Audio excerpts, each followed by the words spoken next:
Hello, good day mga ka-workshop. Meron na naman tayong gagawin ngayon na isang motor. Suzuki Smash ang motor na ito. Ang problema ng motor ay naka full wave pero nalolobat pa rin siya mga sir. So ayan.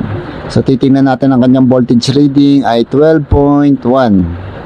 So kahit ito doon natin yung rev nito mga ka-workshop. So makikita nyo binibirit na natin ang kanyang revolution pero hindi tumataas ang kanyang voltage. Nananatili siya sa 12 volts. Dapat kasi pag nirev na natin yan, tataas na siya. Gaabot na siya ng 13 hanggang 14 volts or 14.5 kapag full wave na ang motor. Pero dito, hindi pa rin mga ka-workshop. So ngayon, check upin natin yung pagkaka-full wave nito. So, ang nangyayari din kapag open yung kanyang headlight at naka-signal light, nagkakaroon ng corrupt yung kanyang ilaw sa kanyang headlight.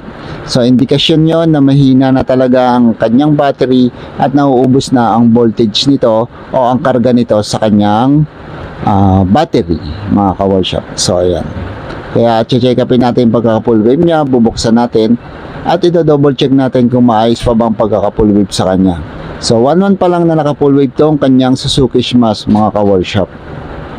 So ito ang nagiging problema kapag hindi legit or hindi masyadong maalam sa paggagawa ng full wave.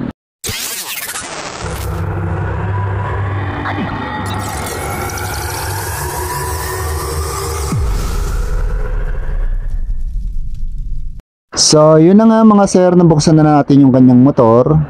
Nakita na natin yung status ng kanyang rectifier regulator. So goods naman siya, hindi lang maayos ang pagkakabalot ng mga wire pero goods ang kanyang rectifier regulator. So kaya nag-proceed tayo, tinanggal natin yung dalawang wire papunta sa kanyang stator coil, yung yellow wire at saka yung white with red wire stripe, no? White with red stripe na wire. So ayan, galing sa kanyang stator coil. So ito yung check upin natin. Dapat tong dalawang wire na to ay merong continuity kapag tinester natin o ginamitan natin siya ng multitester. So sa kanya wala tayong nakikitang continuity, kaya ibig sabihin putol or sira yung kanyang stator coil. Maaring naapektuhan yung convert nito doon sa loob ng kanyang stator coil.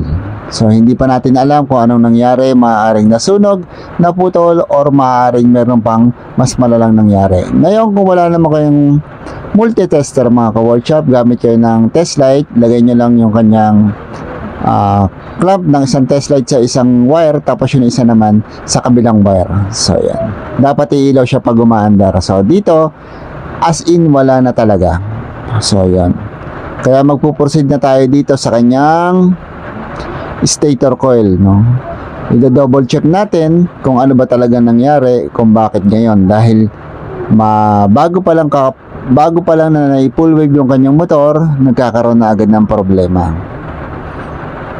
So yan, dito sa part na to yung kanyang stator yan.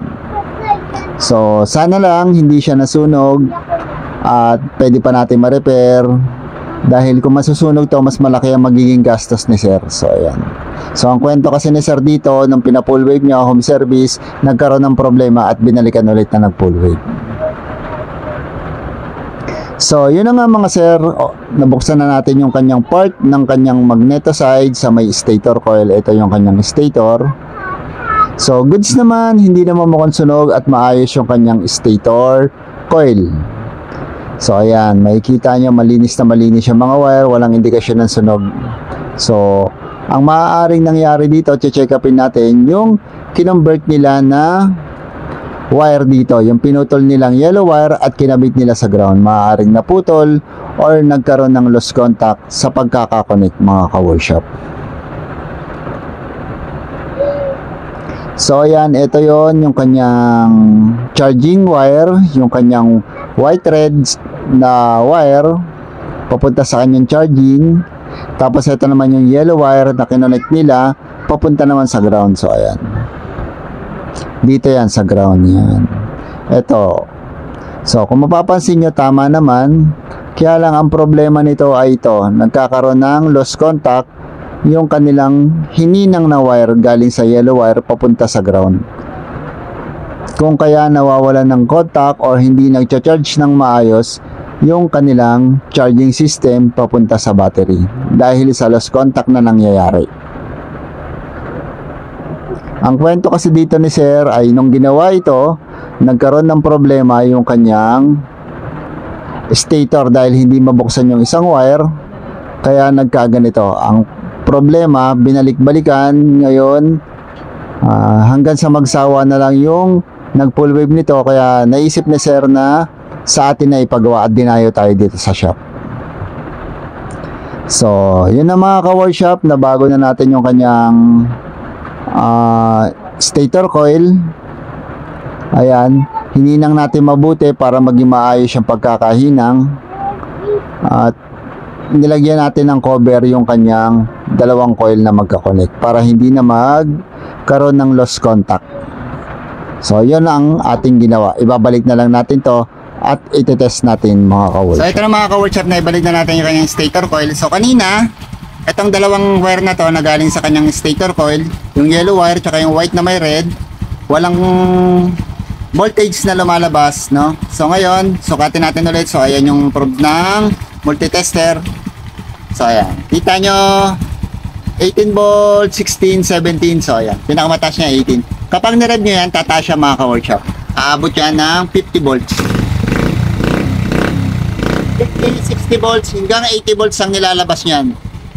AC volts na hanggang 80. No? Kapag sobrang taas ng rev mo, so sobrang rev ka, yun, full rev ka na.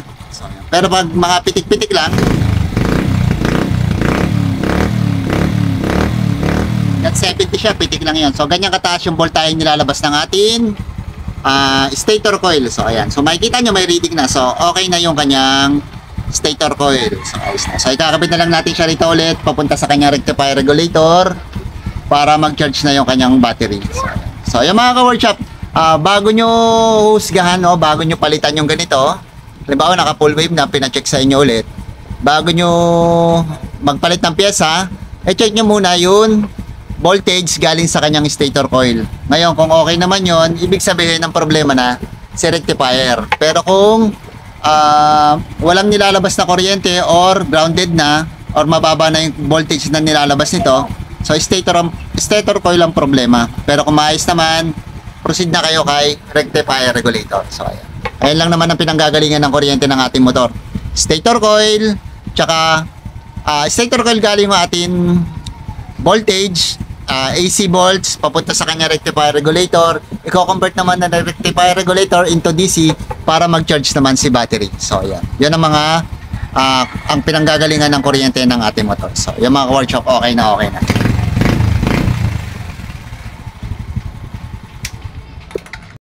Moment of truth. So, ayan. Sobrang lobat pa yung kanyang battery. So, titignan nyo ay naka-idling 12.6. Naabot pa ng 12.8. So, pag nirev natin, pitik-pitik lang, 13 volts. So, tataas pa yan, naabot pa yan ng 14 volts once na ma-full charge na yung kanyang battery. Kasi nga, tinakbo ni Sir, so nagamit yung laman ng battery niya, kaya medyo nalubat. So, ayan.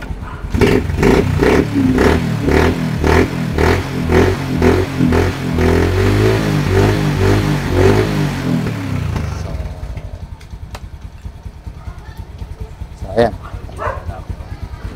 Kasi nga, wala. So, ito pa mga ka-workshop, kanina nakakorap, no? Ay, wala pa na yung signal light. So, mamaya papakita natin sa inyo na magiging okay na to.